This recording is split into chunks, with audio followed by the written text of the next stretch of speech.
This man thought he was going on a slightly awkward but ultimately normal first date. Decent pasta, polite laughter, maybe an overanalyzed goodbye hug in the parking lot. Instead, he ended up asking the internet AITA for faking a work emergency and leaving before dessert because my date felt like a psychological experiment. Because, my friends, this wasn't just a weird date.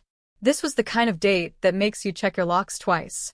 The kind that starts with filtered water and ends with you questioning whether you just participated in someone's thesis on human behavior. If you love chaotic Reddit-style drama, subtle psychological horror, and the kind of story that makes you whisper absolutely not at your screen, subscribe, drop a comment right now predicting how bad this gets, and stay until the end. I promise you the spiral is real. My friends, this is Scarlet Veil. And today, I'm telling you a story that still makes my skin crawl. Welcome to the channel Lying Whispers. Grab a coffee or your emotional support beverage of choice and sit with me. Because this one escalates quietly. And that's what makes it dangerous. So here is what happened. Our protagonist, we'll call him Ryan this time, because he absolutely has I give people too many chances energy, had been single for a while. Work. Gym. Occasional existential spiral on Sunday evenings. Standard. Then he matched with her. Her name was Elise. Minimalist profile. Neutral tones. One artsy black and white photo staring into the distance, like she was contemplating the fall of civilization. Bio said, I observe more than I speak. Excuse me? Is that flirtation or surveillance warning? Ryan matched anyway, because she was stunning and mysterious. And he hadn't had a proper date in months. They talked for 3 days. She sent voice notes instead of long texts. Calm. Measured. Almost analytical. First odd detail, she never responded after 9 p.m. When Ryan asked why, she said, energy shifts at night. I prefer clarity. Clarity. Sure. He brushed it off. Because attraction makes people ignore footnotes. They agreed to meet at a cozy Italian place downtown. Ryan arrived early. Checked his reflection in the window. Took a deep breath. Then Elise walked in. Flawless. Effortlessly composed. The kind of woman who looks like she already knows how the evening ends. But she didn't sit. She walked around the table. Once. Twice. Then she pulled a disinfectant spray from her bag, not a cute travel size, but a full bottle, and thoroughly wiped down her chair. No smile. No explanation. Just sterilization with purpose. Ryan blinked. Smiled politely. Internally sirens. She sat and said, I don't trust shared surfaces. I don't trust shared realities, but okay. Her phone buzzed. She flipped it face down. Then face up. Then face down again. 3 times. Ryan joked, is that some kind of ritual? She looked at him calmly. I like to disrupt predictable patterns. Oh. We're doing psychological chess tonight. They ordered water. She asked the server if it was filtered, how recently the filter had been changed, and whether the restaurant sourced it locally. Ryan laughed lightly. She didn't. Mid-conversation, she suddenly stopped talking. Just stared at him, unblinking. He shifted slightly in his seat. Everything okay? She leaned in. I'm reading your micro-expressions. My friends. If someone says that while you're holding a breadstick, you run. But Ryan stayed. Because she was beautiful. Because he didn't want to seem dramatic. Because sometimes we ignore discomfort to avoid looking rude. She pulled out a small notebook. Yes. A notebook. On a first date. And wrote something down. He asked what she was writing. Impressions. Impressions? Is this dinner or a field study? At some point, she mentioned she had deleted the dating app after matching with him. Pause. 3 days. 3. Ryan laughed awkwardly. She didn't. When I focus, I focus. That's not romantic. That's a mission statement. He gently said he preferred to take things slow. She tilted her head. I don't operate slowly. Sir. That's not passion. That's acceleration without brakes. Dessert arrived. Tiramisu. Classic choice. She stared at it for a long moment before touching it. Then she used her spoon to drag the cocoa powder into a spiral. A perfect spiral. And whispered, Patterns reveal truth. Ryan later wrote that this was the exact moment his survival instinct clocked in for duty. He subtly checked his phone under the table. She immediately said, "Who are you texting?" "No one." Dishonesty disrupts alignment. He wasn't even lying yet. That's when he mentally drafted his Reddit post. AITA for pretending I had a work emergency and leaving mid-dessert because my date kept analyzing me and talking about patterns? But wait, because this is where it shifts. She reached across the table and grabbed his hand. Firm. Intentional. "I can tell you're guarded." It was date number 1. Guarded is normal. That's called basic survival. He gently pulled back and said he had an early morning. She stared at him for a beat too long. "I knew you would retreat." That sentence. That wasn't observation. That was evaluation. Ryan did the classic move. Fake phone vibration. "Oh wow, my boss needs me. Emergency." She smiled faintly. "I anticipated that." Anticipated. He paid the bill. She refused to split it. Energy should balance itself. He left anyway, got into the Uber, and realized something that made his stomach drop. She never ate the tiramisu. She only studied it. If you made it this far, support with a like because the aftermath is where things get unsettling. That night, he received a message. "I knew you'd leave." It was part of the assessment. Assessment. "Excuse me?" Another message followed. "If you can't tolerate intensity, you can't tolerate me." He blocked her. The next day, he got an email. Subject: Final observations. Your avoidance confirms a predictable pattern. No greeting. No signature. Just analysis. Ryan blocked that too. Then, 2 days later, at his gym, his regular, routine, comfort zone gym, he saw her reflection in the mirror. Standing near reception. Watching. She smiled when their eyes met. "I wanted to try this place," she said casually. Coincidence? Maybe. But my friend, sometimes coincidence feels staged. He left early. Switched gyms the following week. Updated Reddit. Internet chaos erupted. Half said he overreacted. Half said he narrowly escaped becoming someone's research project. Weeks passed. Silence. He relaxed. Reinstalled the dating app. Matched with someone new. Profile name Maya. Normal vibe. Casual photos. Conversation flowed. Then she asked, "Do you still prefer window tables?" Ryan froze. He had only mentioned that once. On that dinner. He responded cautiously. She replied, "Lighting exposes microexpressions." Account deleted seconds later.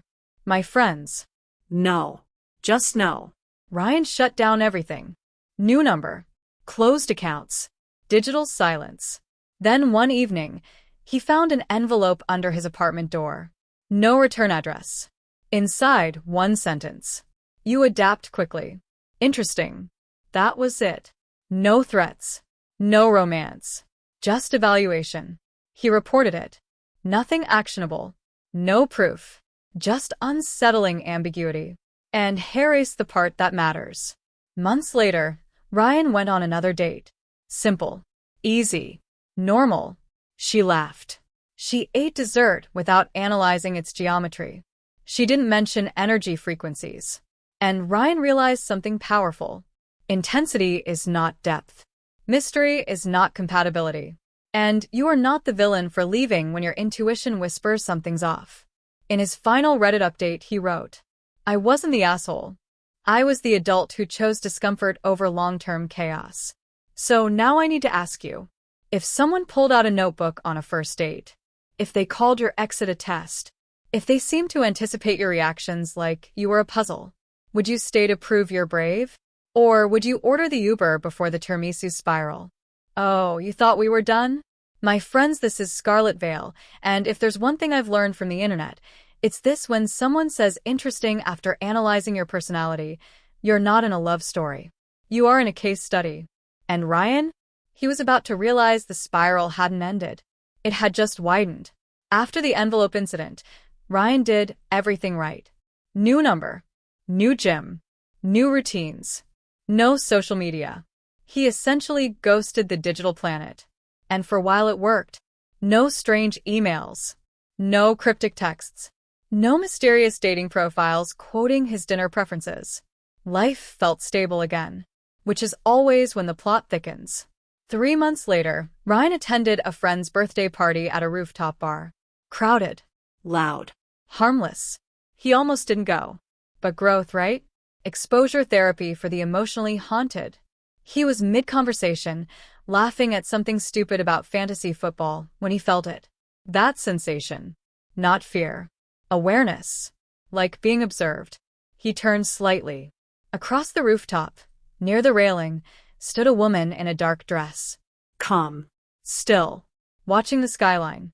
Profile view only. But the posture. The composure. The stillness. It looked familiar. Too familiar. He blinked. Looked again. She was gone. Now pause. Could that have been coincidence? Absolutely. Was it definitely Elise? No. But here's the psychological twist. When someone invades your sense of safety once, your brain becomes hyper-alert. And that alertness? It lingers. Ryan tried to shake it off. Enjoyed the party. Went home. No envelope under the door. No messages. Nothing. Until 2 days later, he received a LinkedIn connection request. From someone named Eleanor V. Minimal profile. No profile picture. One shared connection. Him. He frowned. He hadn't updated LinkedIn in months. He didn't accept. Within an hour, the request disappeared. My friends, that's not networking. That's narrative tension. A week passed. Then another. Silence. Ryan began to question himself. Was he overreacting? Projecting? Turning a bizarre date into a psychological thriller? And this is where it gets interesting. Because instead of another message, he ran into her somewhere entirely unexpected. A bookstore. On a Sunday afternoon. He was in the psychology section. I wish I were kidding. He reached for a book on behavioral patterns. And another hand reached at the same time. Her hand. Elise. She looked exactly the same. Calm. Composed. Perfectly regulated. Interesting choice, she said softly. My friends. If I had popcorn, I'd be throwing it at the screen. Ryan stepped back. You've got to be kidding me. She tilted her head slightly. Patterns converge. Not hello. Not how have you been. Patterns. He asked directly, have you been following me? She didn't flinch. Following implies intent. I prefer observation. Sir. That is not comforting.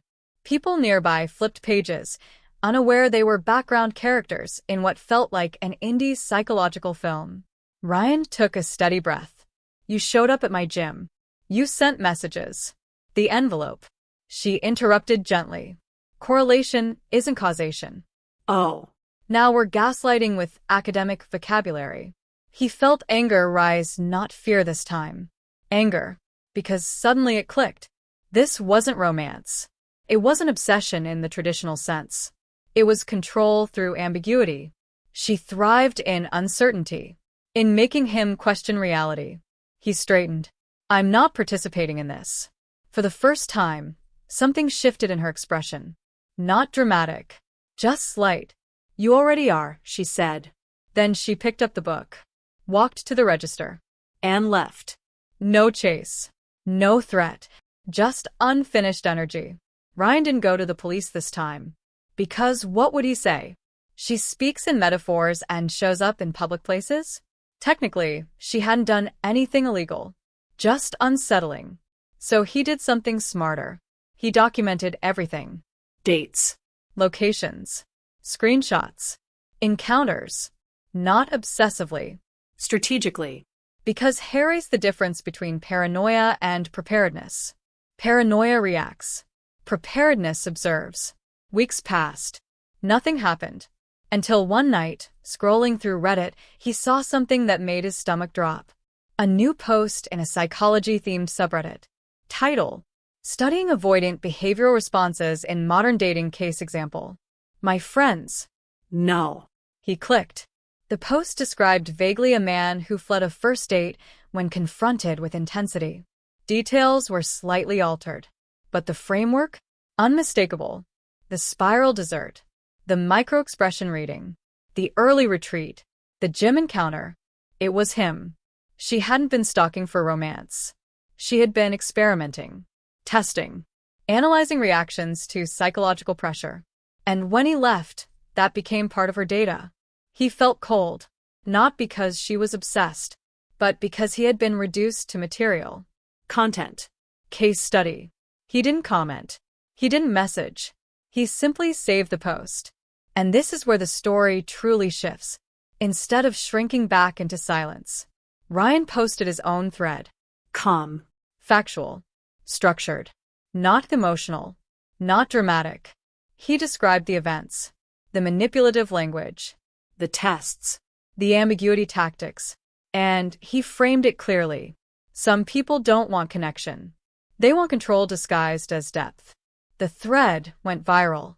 Thousands of responses. Psychologists chimed in. People shared similar experiences.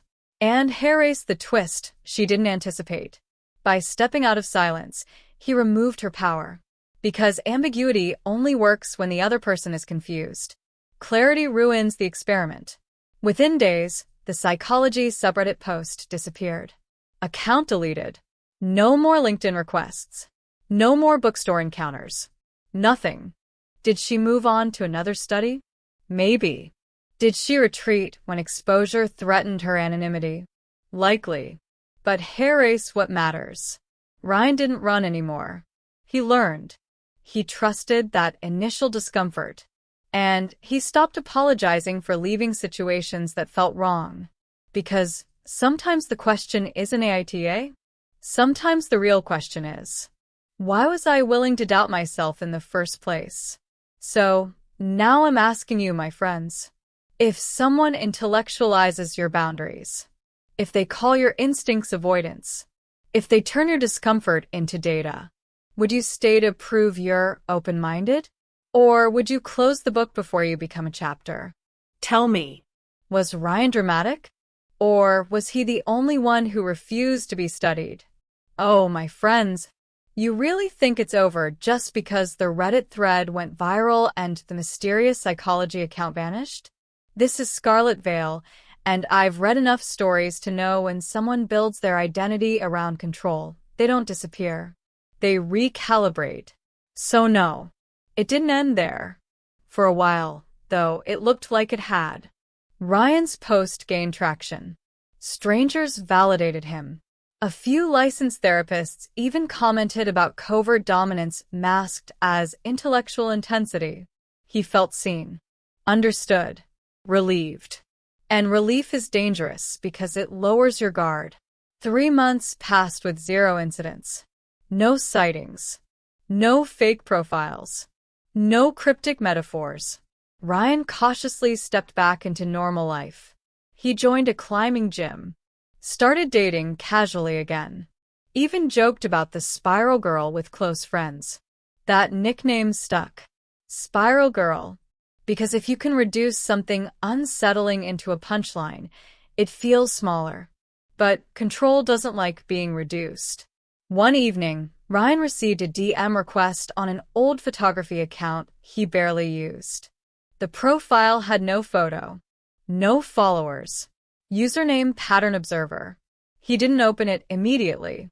He stared at the preview notification for a full minute. Then curiosity won. The message read, "Public narratives distort private data. No greeting.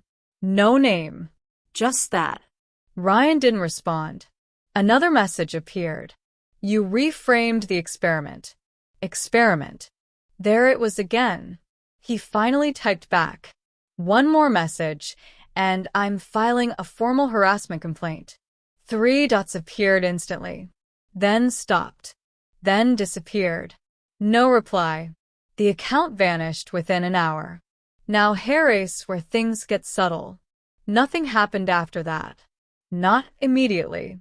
But something shifted inside Ryan. He stopped feeling hunted and started feeling angry. Not reactive anger. Controlled anger. Because he realized something critical. She relied on implication. On psychological smoke. On being just ambiguous enough to avoid consequences. So, he decided to remove the ambiguity. He filed the complaint anyway, even without a new message, even without proof of identity. He attached the Reddit thread, the screenshots, the timeline, the bookstore encounter. He built a paper trail. And that changes everything, because ambiguity thrives in silence. Documentation kills it. Weeks later, he received confirmation that the complaint had been formally recorded. No direct action yet, but officially noted. And something interesting happened after that. Total silence. Not eerie silence. Final silence. No digital shadows. No indirect references. No rooftop silhouettes. Nothing. And here's the twist I didn't see coming when I first read his last update. 6 months later, Ryan got a message from someone unexpected. A woman. Different name. Different city. She had read his Reddit post months earlier. She reached out privately. She wrote, "I think I dated the same person. My friends." Oh. She described similar patterns. The energy talk, the testing language, the notebook, the subtle provocation to trigger retreat responses. But here's what made Ryan's stomach drop. She said the woman mentioned a previous subject who exposed the framework publicly. Subject. Not ex, not date. Subject. Ryan wasn't just a participant. He was an entry. And that's when the puzzle snapped into place. This was never about romance. It wasn't obsession. It wasn't stalking in the classic sense. It was ego, control through psychological pressure. A self-appointed experimenter who mistook manipulation for insight. Ryan and the other woman compared timelines. Different cities. Similar tactics. Always intellectual framing. Always calling exits avoidance. Always reframing discomfort as weakness. It was a pattern. A real one. And ironically, she had taught them how to recognize it. Ryan didn't confront her again. He didn't need to, because the narrative had shifted. She thrived when people questioned themselves. When they asked AITA. When they doubted their gut. But once multiple people recognized the tactic, the illusion cracked. And here's the part that matters most. Ryan stopped asking if he was the asshole. He stopped replaying the dinner in his head. He stopped wondering if he overreacted. Because sometimes the most manipulative thing someone can do is make you believe your boundaries are flaws. And my friends, boundaries are not avoidance. Leaving is not weakness. And walking away from someone who treats you like a psychological experiment? That's not dramatic. That's survival with self-respect. So tell me, if someone intellectualizes your discomfort, if they call your instincts predictable, if they turn connection into data collection, would you stay just to prove you're emotionally evolved? Or would you protect your peace before dessert? Was Ryan ever the asshole? Or was he just the first one to speak up? I want your honest opinion, because these stories, they don't just entertain. They expose patterns. And, as we've learned, patterns reveal truth. Drop your thoughts in the comments, my friends. I need to know what you would do in that situation.